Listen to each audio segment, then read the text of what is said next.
Welcome to episode 4 of the Portland Pilot Alumni Podcast. I'm your host, Brant Minor, 2006 alumni of the University of Portland. I was on the men's basketball team. Today, our guest is Sharon Rissmiller, who was a member of the women's basketball team from 1997 to 2001. Sharon's senior year, she was named first team All-WCC. She still ranks in the top 10 all-time in free throw percentage and scored over 1,000 points in her career. Following her time at UP, Sharon has had a very successful career as a college basketball coach, including stops at Clark Community College, Tacoma Community College, 7 years at Pacific University, Go Boxers, where I currently coach. Love that. Yeah. Following her success at Pacific, Sharon became the director of operations at Oregon State for 4 seasons, where there were a lot of success there at the Division I level. And then the Bluff came calling, and now she's back in her second season as an assistant at the University of Portland. Their first season as an assistant, picked to finish last, 10th out of the WCC, surprised a lot of people, not me, because I'm a believer. Yep. And the women were able to get to cut down nets at the WCC tournament, last team in the country to win a game or a tournament. And unfortunately, due to COVID, their season was cut short prior to the national tournament, but lots of bright things in the future, a lot of great things to come. I'm excited, Sharon. Thanks for joining me. Oh, thank you, Brant. This is awesome. Yeah, I'm excited to be here. This will be fun. So tell us a little bit about your decision to attend the University of Portland. What was the recruiting process like, and how did you end up at UP? Yeah, so it's funny. I went to Tigard High School, so I'm a local kid around Portland area. And the state tournament back then was held at University of Portland in the Trial Center. And so my freshman year of high school, our team made it to state. And so we played here in the Trial Center. And that was kind of my first introduction really to University of Portland. And then a couple people from Tigard, their parents worked here at the university and talked with the coaches here.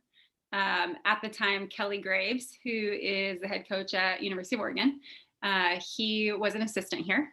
And so he reached out. We started the recruiting process. Some other big schools recruited me after that freshman year state tournament run. UCLA was one of them, and that was like kind of a dream school. I think just through the whole recruiting process, I started to get a feel for like the different levels of play, from BCS schools to mid-majors to then the different levels of like NAIA, Division II, Division III. And so my sister played at George Fox University, where Scott Ruick was the head coach at that time. And so I think just through the different experiences of the different levels, I knew that I wanted to play Division I. But I also knew that I wanted to play. I couldn't go from, being a starter my freshman year of high school and like playing all the time in high school to going somewhere where I was going to sit the bench. I just knew selfishly within myself, I couldn't do it. So I knew I wanted to play somewhere. I knew I wanted to contribute right away. And I knew that University of Portland had a very successful run for about 4 years there when Kelly Graves was an assistant, and they went to the NCAA tournament those 4 years. Dina Lansing was a star player, Laura Sale, Kristen Hepton, some really great players here. And so they kind of helped with the recruiting process. When I came to summer camp here, getting to know them, the players, getting to know the coaching staff. Jim Sellers is just a really great guy. So I knew through being recruited by some of the other coaches at some big time schools, just like learning about coaches' priorities, how they treated players, what was important to them, their lifestyle that they live, how they interact with players and the team and all that stuff. and just my own personal values. And so through learning all of that, I just knew that University of Portland was, the right fit for me. I also wanted to stay close to home. So I wanted my parents and my family, friends, people that watched me in high school have the opportunity to be at my games. And back then, it's like totally aging myself, but back then, back in the good old days, professional women's basketball was kind of just getting started. So there weren't as many opportunities as there are now to continue on playing. So I knew that it was kind of probably going to be like the end of my career playing wise. So with that in mind, I was like, that was another reason why I wanted to play and not sit the bench, was because I was like, if these are the last 4 years I'm playing, then I want to be on the court. Right, yeah. Right?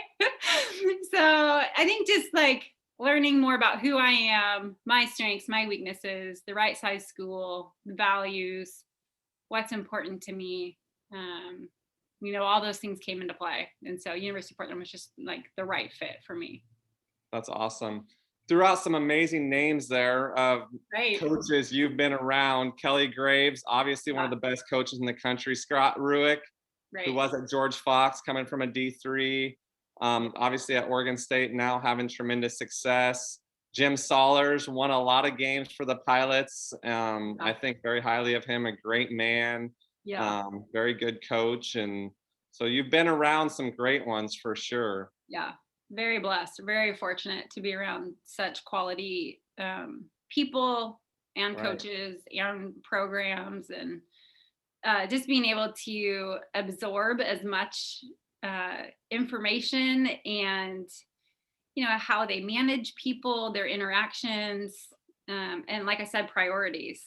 I remember being recruited by somebody from like a big time school, and in their conversations it was like, well, I don't want to put priority on family or things like that. It was, I'm such a diehard basketball coach.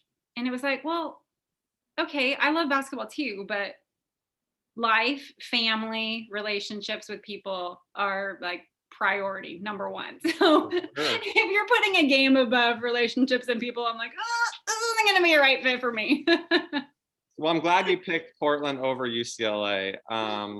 But I think that the family atmosphere, and obviously Sollers is a great family man, and Graves too. I know his son's now playing as a walk-on at Gonzaga, and just family people. And that's the thing that I'm loving about Pacific, is you have that work-life kind of balance. Obviously, we want to win. Everybody wants to win, but there is more to life than just basketball. And I think the family and religion and things like that are probably should be. Right. Should be. Not always. In some coaches' minds, it's basketball. Right.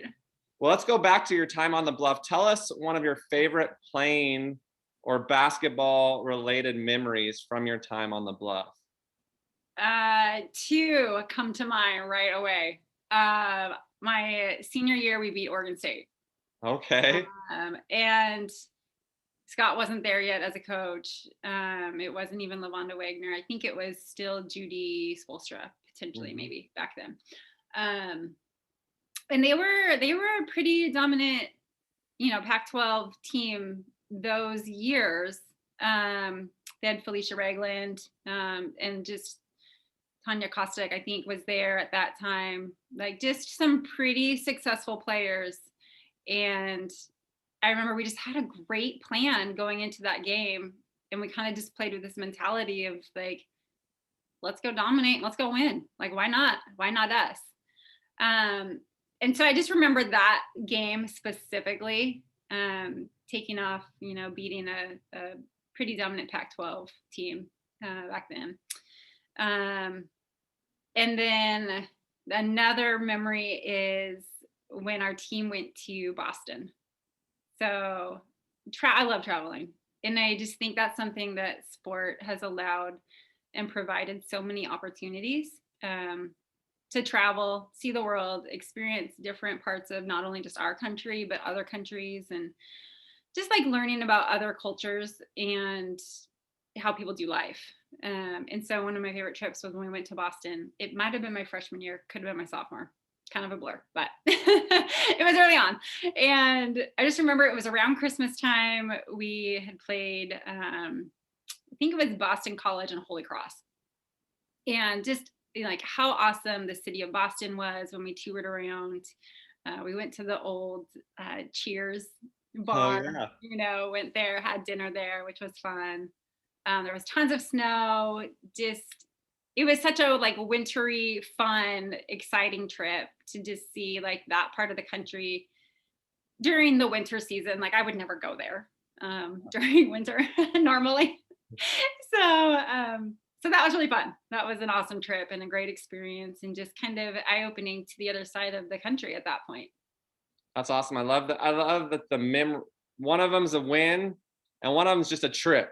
Yeah. And that's one thing about being a basketball coach, player, the road trips, the time in the airport, those are the things I remember about. I remember beating Gonzaga and I remember some of the wins, but I also remember the inside jokes that you get as a team because somebody does something funny in the hotel before a game. And just those are the things that really I remember too, Sharon. And I think that is awesome, that a trip with your team and just getting to experience something that you probably wouldn't experience if it wasn't for the game of basketball. Right. Yeah. And it's so funny, like traveling back then is just so different even from how our team travels now.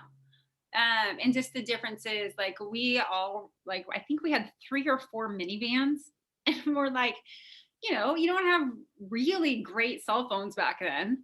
And so you're literally map questing it and printing off maps and reading maps, trying to find where are we going. And then 4 cars, like trying to chase each other and follow each other so we're not split up and lost. And like, and you miss a turn, you're done. Like you're done. And then just like, okay, you got to split the starters up. You can't all be in the same van because if this one gets lost. And that happened on one of our trips. I think it was Santa Clara. Like our coaches have been to Santa Clara like a million times. And somehow we still got lost. And we didn't have GPS. And so I just remember we got there like late. Like there was probably 10 minutes to warm up. And it was like frantic chaos, but at the same time, it was just fun. And it was, just part of how it was back then. You look back at it and it's fun, but at the time, I bet you the coaches were stressing like nobody else, like especially whoever was driving the van that got lost. Right. I'm meeting everybody else that got lost. Oh yeah. Right. It was great. It was great. I've made some mistakes as an assistant coach and you're just like, oh no, I'm in big trouble on this one. Yeah. Right. I got post-game food last year after playing UPS, but the Jimmy John's was on the military base. Oh, yeah. So we couldn't get and we had just lost a heartbreaking game. And we pull up to the gates and I'm like, because I'm reading the directions. Then all of a sudden they're like, you can't get on base to get your food. And I'm like, and they're like, we don't deliver off base. And so and this was after a loss, and I'm just like, I screwed up. I have like one job, right? Right. And I screwed up the post-game meal, but that's things awesome. That you think are easy though, really aren't. Oh, it's stressful. It's so stressful. Yes.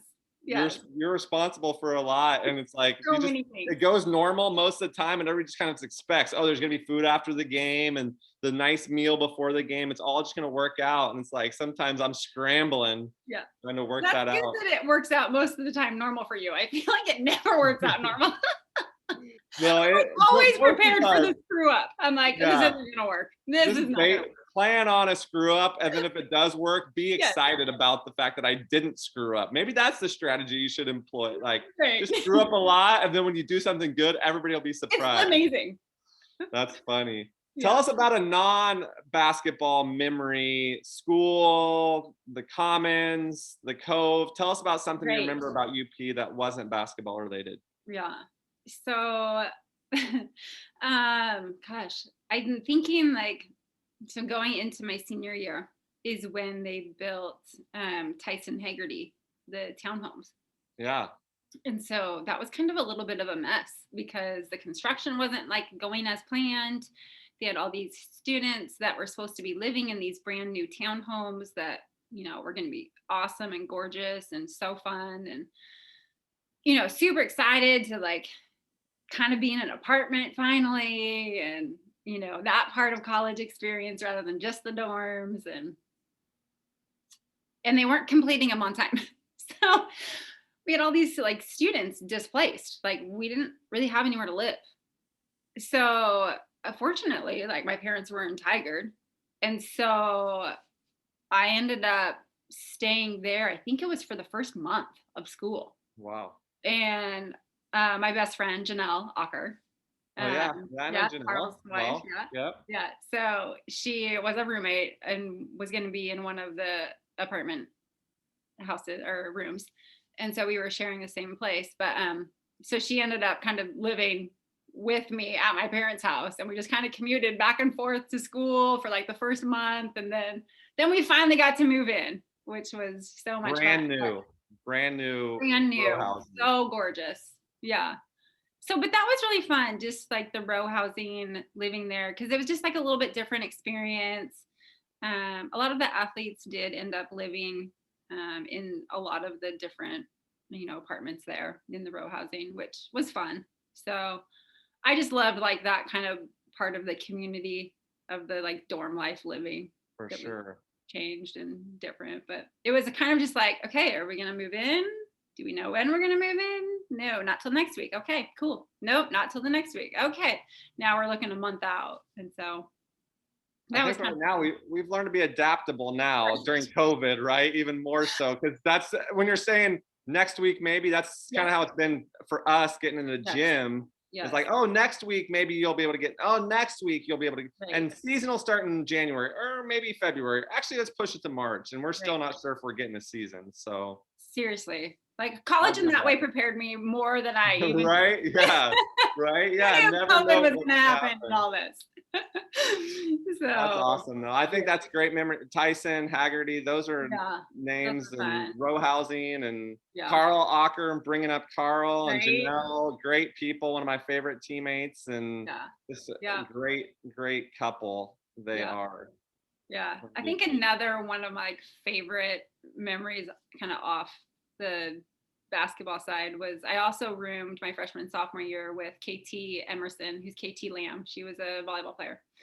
And we had decided it would be a great idea to go camping. Well, she's like a SoCal kind of kid. I'm not outdoorsy in any capacity. And I don't know why we thought this was a good idea, but we borrowed a tent from like the rec, whatever. Yeah. And so it was like a little 2-person tent. Not sure if it even had like all the right poles and stakes or anything like that. We borrowed my dad's truck. We didn't have firewood. I don't know what we did for food actually, but we drove out to like towards the beach. This was like March. This was like spring break. Camping in March in Oregon by the coast. Not a good idea in a tent. But you're young, you're college age, you think it's like the best idea ever. It's gonna be so fun. Yeah, this is gonna be so fun. We're gonna love it. We're gonna go hiking. It's gonna be awesome. And we drove out there. It's like an hour, and then it's like getting dark. So we're trying to pitch the tent. We get in there. It's freezing cold. We have no firewood. We have like a little, I don't even know, like a little tiny candle, and we like roasted marshmallows like on the candle in the tent. And then we stayed there one night. I think we got into like the truck to warm up multiple times because I don't think we even had like proper sleeping bags, any of that stuff. Then after like one night, like first thing in the morning, we like packed up and went back. And then we lived on the 4th floor of Shipstad. So we had to and the elevator was broken. So of course, naturally, we're like lugging all the camping gear upstairs because we were supposed to have it for another day, couldn't turn it in, whatever, I don't know. But it just was like, it's a disaster in every capacity. And it was like, now one of the funniest things we did, which was so stupid, but at the same time, you're college and you think it's great. So Those are the great memories though. Like we were talking about, looking back on them. Right. At the time, you're probably like, what? It's so cold, but Southern California, you don't Right. need campfires, sleeping Fine. bags. We're going to be good. Firewood, food, Who it's needs it? fine. Who needs it? Proper sleeping bags. No, it's great. Yeah. Just roll with it. But those memories, sometimes those are the ones you remember, just those tough, Yeah. hard things. But I don't know if I've gone camping since then, to be honest. Like, I think that might have completely did me in. That's funny. That's funny. The joke I hear is I'm outdoorsy and that I like to day drink on a patio. There you go. There you go. Yep. Let's talk about what you've been doing since graduation, coaching. How did you get your start in coaching? Yeah, funny. I was trying to get into coaching, and then so our team went to Germany that summer after the school year. And so I was able to go. I don't even actually know why. But so after my senior year, I was able to go with the team to Germany, and we traveled over there, which was awesome. But I really wanted to go on that trip. And so trying to get into coaching usually happens like March, April, May. And so I didn't really want to get into a coaching job right after season and graduation because I wanted to go on this trip. So went on the trip, came back, trying to figure out what I was going to do, knew I wanted to coach. And then Clark Community College, I think, asked Jim Sollers, like, hey, do you have any recent grads? Anybody looking to get into coaching? And I was like, yeah, but I don't really want to coach at community college. Like, I really just want to go Division I. Well, I mean, I had no idea what I was doing. So, I ended up like coaching at a high school, at Sunset High School, for one season. And then after that, Clark Community College called again. And so Jim Sellers was like, okay, yeah, like call Sharon. So I interviewed for it, and then they offered it to me. And I just thought, I'm not sure if I really want to take this right now, because it was still early on, like in the coaching world of when people get hired and change jobs. So it was like early spring. I was like, maybe I'll hold out and see if like a Division I opportunity comes up, maybe even D2. And so interviewed a couple different places, interviewed at like Idaho State. And I was like, not the right fit. Don't want to go there. So then Clark called again, and I was like, okay, yes, I'll take the Clark job. So did that for a year. Learned a ton about everything that I didn't know. You realize like how little you actually know when because you were probably like what, 24, 23, early 20s. Yeah, I was 23 being a head coach. Yeah, it was a lot. Yeah. And then a lot of the girls on the team really struggled with kind of some things academically or family situations or like mental health stuff. And it was all stuff that I'd never really been around or like knew much about back then. I mean, I was so sheltered. Living in Tigard, went to UP. Like, I don't know if you get more sheltered than that. So, so I didn't really know how to handle or deal with any of that. I don't even think I had an assistant coach. Like, yeah. So did that.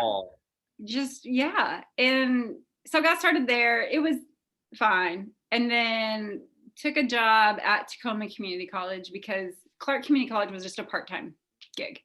So it was just like a little stipend. So I was like, well, I can't live off of like a $5,000 stipend. So got a head job at Tacoma Community College and was also the academic advisor. So my full-time job was academic advising. And then on top of that was also a head coach. So kind of the same thing in that, like, I was recruiting kids that either weren't really good enough to go to a higher level or struggled academically or didn't have the family support to help these kids make good decisions and stuff like that. So my first year, when I first started, I got hired like the day before school started. And then when I got there, the AD was like, yeah, you have 2 players. I was like, 2, you need 5. School starting. Yeah. Cool. School starts tomorrow and you need 5 players, but 2 is great. Like at least somebody can pass the ball to somebody. Like awesome. So I actually was walking all around campus trying to find girls to come out for the team. Wow. And there was one girl who had on like an athletic sweatshirt. And I was like, oh, hey. And it was basketball. I was like, do you play basketball? She's like, no, it's my boyfriend's sweatshirt. I was like, okay, but do you still want to come out for the team? Do you want to play? Yeah, do you want to play? I need 3 more at least. I know. She looked at me like, you're crazy. And I was like, no. Actually, I can give you like a $200 scholarship. I mean, I don't know why you wouldn't. So we ended up having like 5 girls that year. We did win a game. We actually won a game.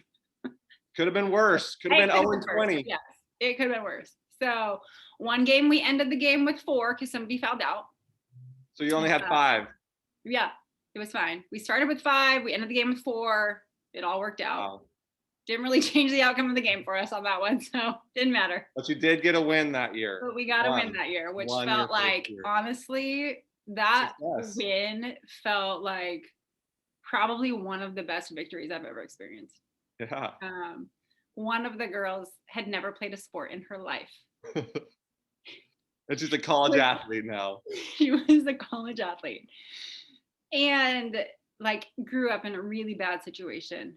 But just being able to like have some kind of positive impact in her life in that season was like better than all the victories you could have ever had. So there's things like that where it's like, yeah, we were terrible. but still, I don't judge my successes on wins and losses, and you can be successful even with a lot of on the floor losses. Yeah, exactly. But you got it turned around. We got it turned around. Yeah. And then my 3rd season, we did really well. And then one of my players was looking at attending Pacific University. And I knew it was a great school. And so I was contacting the coach, never heard anything back. And I was like, man, my player's like really good. I know she would do well there. And so called, never got any return phone calls. And it turns out that the head coach had like stepped down and didn't know. And so then I contacted the AD and was like, hey, you're looking for a coach? Like, I do it. Coach? Yeah, I coach. Seriously had no idea about the process. Like, that's like, I don't know. So ended up going through a great interview process. It was lengthy. It was like an entire day from like 8 a.m. Meeting with all the with everyone. Yeah. Yeah. And you just feel like you're repeating yourself over and over and over. I was like, can we just all get together and have one big great conversation? Yeah. Like, because I'm pretty sure I just repeated the same answer 17 times, but it's cool. So yeah, and then was there for 7 years. And a lot of things changed in those 7 years being there, which, you know, was pretty interesting to experience all that. So first year, had some really awesome young ladies. I walked into the room on my interview process with the team, and the first vibe that I got was just like, okay, we got to change like the culture and like the attitudes and just like the camaraderie within the team. Like it was just very disjointed and like, oh, there we go. You're right. Lights out. I was right. Try to get the lights back. Motion. There we go. Motion, that's what you get. Right. So, you know, just disjointed, and we got to build the team camaraderie and all of that. And so I knew that was going to be a huge task when I first took it over. And that was like one of my goals, is just to make it an awesome experience for everyone. And like some of your best friends are your teammates. For sure. You know, the ones that you have for life. So, so every day that was my focus. Teach the girls basketball, coach them up as much as I can, help them to become the best players that they can be. But more than that is provide an awesome experience for them to love the game and build awesome friendships that they will have for the rest of their life. And so looking back now and also seeing the girls former players on social media, and like them tagging their teammates, their former teammates who they're friends with on pictures and things that we did, and just hilarious team activities, and them doing like flashbacks to different activities that we did and pictures, and even now like things that they're going through in life and sharing that with their teammates. I think that's what brings me the most joy, is seeing the relationships that were fostered in those years and created, and then the growth within those relationships, those friendships, and then the memories that they all have together and how much they enjoyed those memories and those experiences. I think that's something that's like honestly the most important thing. So I love that answer. Your why, the relationships, and you, the facilitator, or fostering those relationships. I love that's your focus as a coach, is the experience. And that is the most important part, is the kids enjoying their teammates. And that comes into you recruiting like-minded kids that are going to get along, that are going to buy into your team chemistry and culture that you built. Yeah. And you had success. You guys had a very high finish in the Northwest Conference and back-to-back winning seasons, which is not very common at Pacific. Yeah. So, and then after 7 years out in Forest Grove, what was it? Obviously Scott Ruick, heck of a coach. What was it though that took you to Oregon State? Yeah. So I think I wanted to experience a different side of the game and a different side of college athletics. So there's just so many different areas, departments, roles that go into college athletics. And I loved being a part of the team. And so I didn't really want to lose like the player connection.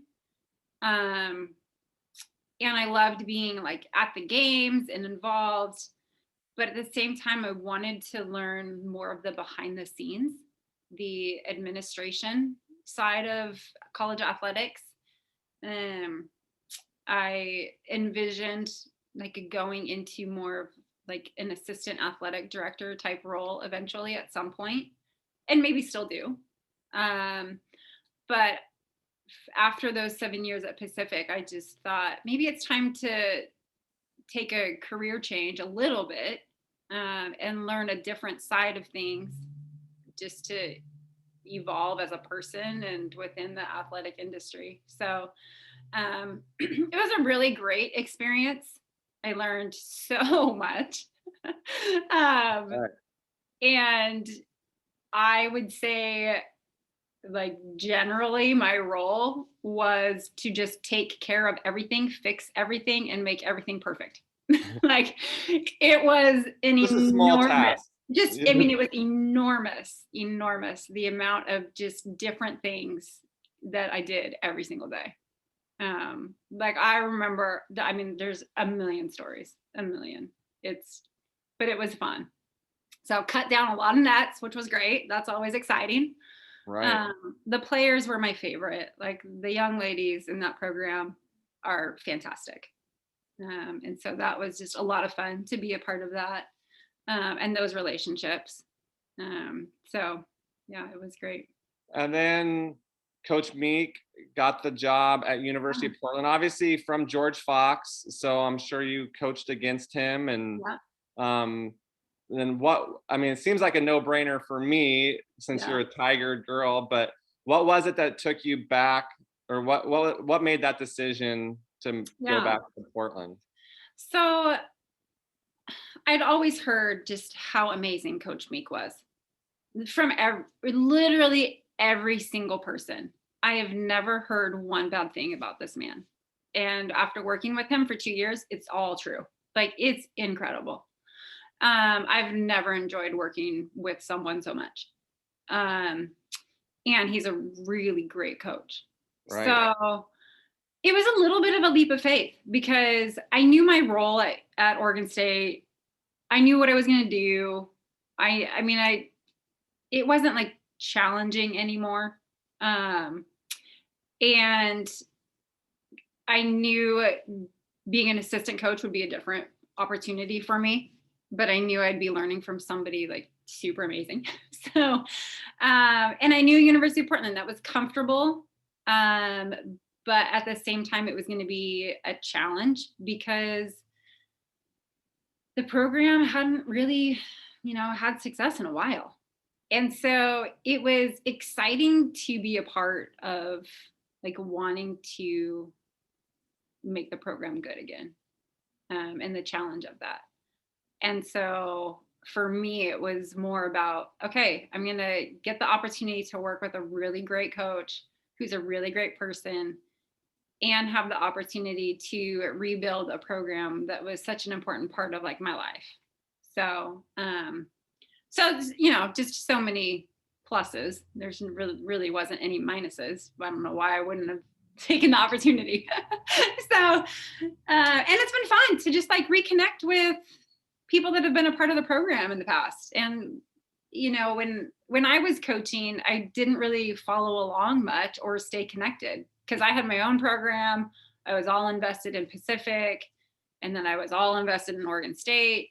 So when you're part of those other programs, you're just all in with those teams, and you only have so many hours in the day. So I just kind of was like, okay, University of Portland was great, but I had really lost like disconnect pretty much with the team. So it's been fun to be back on campus, get reconnected, and try and like rebuild this thing. Love it. I love it. I'm thankful you did. As an alum myself, I'd love to see the success. Hope it'll be interesting to see who they bring in for men's basketball. Yeah. I'm going to be doing everything I can to help support them because Yeah. I love, you almost got me choked up when you said about returning to how it was when you were there, success you guys had. Yeah. And now to go kind of out, be a head coach, experience all that. But now coming back to where it kind of started as your freshman year of high school at the Child Center, now getting to work in the Child Center and be back, turning it from where they said, oh, these new coach, he hasn't even coached a Division I game. Right. They're going to be bad. Pick them 10th, and then to cut nets and go to the national tournament in your first year. Now you've set the bar high. So right. Yeah, it was expectation level, but I'm excited to see where you guys go from here. And I think that, there's so many reasons. And I know I see you around in our neighborhood because I'm in Tigard, King City area. So back close to home and at your alma mater. That's awesome. I'm really happy for you. And I'm happy for the university that they got you away from Oregon State. And I'm excited to see what happens. And I know you touched on your why, but I want you to really hammer that home. And what is your why for coaching? Yeah. So again, like to me, life is about relationships and the people in your life. And so that's priority in my faith. And so to me, like having the opportunity to help create an environment that fosters relationships and helping, young ladies learn how to navigate relationships with people and being great people and treating people kindly, but also just like the attitude that you have every day of you can look at things positively or you can look at things negatively. And so like we've been dealing with that all through COVID. Like it has been a daily focus to help train these girls to, have their mind shifted in the right direction of being positive. And they're all really great young ladies. And 90% of the time, like they are super positive, but it can be really hard when you see like Utah being able to allow fans. And it's like, well, they can do that. Why can't we? And it's like, well, that's not the right mindset, So let's reshift it and refocus and be like, that was a great opportunity that we could have fans there in Utah. So let's make the best of what we've got here. And let's, play our hearts out so that our fans watching online can enjoy our game. And so it's just like a constant positive environment to, help mentor these young ladies to become great women for their families and for their relationships in their lives. So that's why. And then just create fun. Like life's way too short, honestly, to like not make every day some kind of fun, something to look forward to. Like, I don't think a practice goes by where we don't laugh. Like, something funny always happens. Mike will say something funny on purpose to get everybody to just laugh. He's intense, but at the same time, he knows how to keep it positive and lighthearted. And he just does such a great job of that. And so it's been just awesome, just being able to be around the team every day and try to impact lives in a positive way. I love how many times you said positive, because I think that is so, we're stressing to our players, you got to be adaptable and positive right now, because that's what you can control, and just to be thankful that you do get the opportunity to play, and just not taking things for granted. And I like that he's intense, but he keeps it light at times too, and knowing that balance of when, because if you're always intense, not going to work very well. If you're always just joking around, no one's going to take you serious. You have to have that balance. And I think that is one of the cool things about being an assistant. I'm an assistant. You get that kind of role where you can be the one that says, hey, coach is just getting, you can kind of obviously be that little bit of a bridge between the head coach and the players. But I think just having that positive mindset and showing up.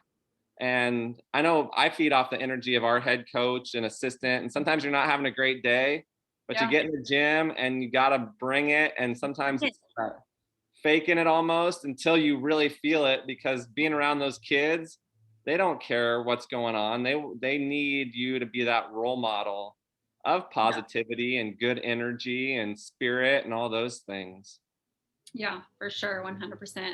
Especially everything that they're dealing with right now. Oh my gosh, right. Like, I look at our roster and like a third of them are from Australia, and then we have a girl from New Zealand. And it's like they haven't even seen their families since like June. Right. I mean, that is just a long time. And so, trying to be a bright spot in their day when they're a little homesick.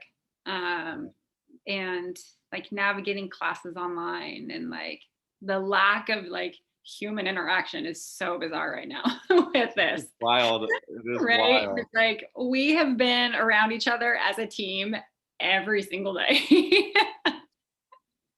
And yet, like, no one's sick of each other. Like, that's just rare to be around each other since June every single day. And not really anyone else. You do have some amazing young ladies there, because that can be trying at times. Yes. I can only imagine. But I know you've practiced this answer. So last question I have for you. What advice are you giving to the young ladies, or what advice would you give to a student athlete at the University of Portland that maybe was in your shoes, and now looking back, what advice would you give to a player there at the university? It's funny. I haven't really practiced this answer. I should have. I thought maybe just because of what you're telling your girls. I mean, that's the answer, I don't know. Sharon. Be positive. Have fun. Enjoy your time. Right. That's what you're preaching to your girls. So that's why I said it'd be an easy answer. But. I mean, for me, it's just like life is not a dress rehearsal. Right? You've got one shot at this thing. You get today only. You can't go back and do anything about yesterday. That's over and done with. Kind of like, okay, you can't do anything about that turnover. So fix it and next play. Like, move on, make the hustle play, right? So same thing, like life's not a dress rehearsal. This is your one shot at today. So let's just, like, why not be awesome at it? Like, let's just have the best day ever, make it fun. Be great people, be kind, and like, why not? So, you got one shot at today's practice. Why not make it great? Like, and I've told this to my players. I coach the wings, and we talk all the time, and we have positional meetings, and every single time it's like, this is the last time you're ever going to play Santa Clara at Santa Clara. You're not playing them again this year. This is it. This is your one shot. So are you going to give them your best, or are you going to go out and just like go through the motions? And so that's just kind of like with life in general. Like, right. This is your one day. And you don't know how long today is going to last. Like, look at Tiger Woods, right? He's all of a sudden, sadly, like in a car wreck. Like, you don't know what's going to happen. So I guess for me, from advice, or like what I constantly am telling, my players, is just like, hey, this is it right here today, right now, this moment. Like, be present in it and give it everything you've got. Like, there's no reason not to. I think that's great advice. Be present in the moment, be at where your feet are at, and enjoy today. And I like that next play speed. Yeah. You made a great play, doesn't matter. Next play. You made a horrible play, doesn't matter. Doesn't matter. Right? Like, let it go, no matter good or bad. Yesterday, they say yesterday's history, tomorrow's a mystery, today's a gift, and that's why they call it the present. Right. And so I think being in the moment and enjoying it, and those lessons of this will be the last time you get this opportunity, and you're never guaranteed another chance to play. I mean, you mentioned Tiger Woods getting hurt in that car accident, but at least he has another day. Right. I don't want to bring the mood down to end this thing, but obviously we talk about Mamba mentality, right? And Kobe, how tragic that was. But the Mamba mentality is being the best version of yourself every day. Right. When you show up with intention, and show up with, your best self every day, because you never know what's going to happen. And having that gratitude and appreciation is really important. Yeah, for sure. And I just like have fun with it, right? Have fun each day, laugh each day, like find the good. There's always good. You just got to sometimes find it. Sometimes it's a little harder to find, but it's there. So there is there. And sometimes it's easier maybe to have a good day when it's 80 and sunny, which doesn't happen a lot in Portland. So I don't let the weather affect my mood too much, because it's beyond my control. So if it is rainy and cloudy, roll with it. With it. Put on your raincoat. Without rain, we wouldn't have rainbows. Exactly. So, well, Sharon, I really appreciate your time today. It was great to reconnect and catch up with you. And maybe I'll see you around the neighborhood. Sounds good. And if you are a former pilot athlete and you're watching this, the UP Athletic Department wants to get connected with you. So portlandpilots.com/alumni, and you can pass on your updated contact information, because the university wants you to get back involved. If you're a fan watching this and you want to support student athletes, you can go on the portlandpilots.com/assistance and help out the current student athletes. So I really appreciate it again. Go Pilots. I love that you're in the locker room and you got your purple on. Yes. Go yeah. Pilots. We have practice here in a bit. So I love it, Sharon. That's awesome. Thanks again. And we'll be seeing you down the road. Okay. Sounds good. Go Pilots. Go Pilots. Go Pilots.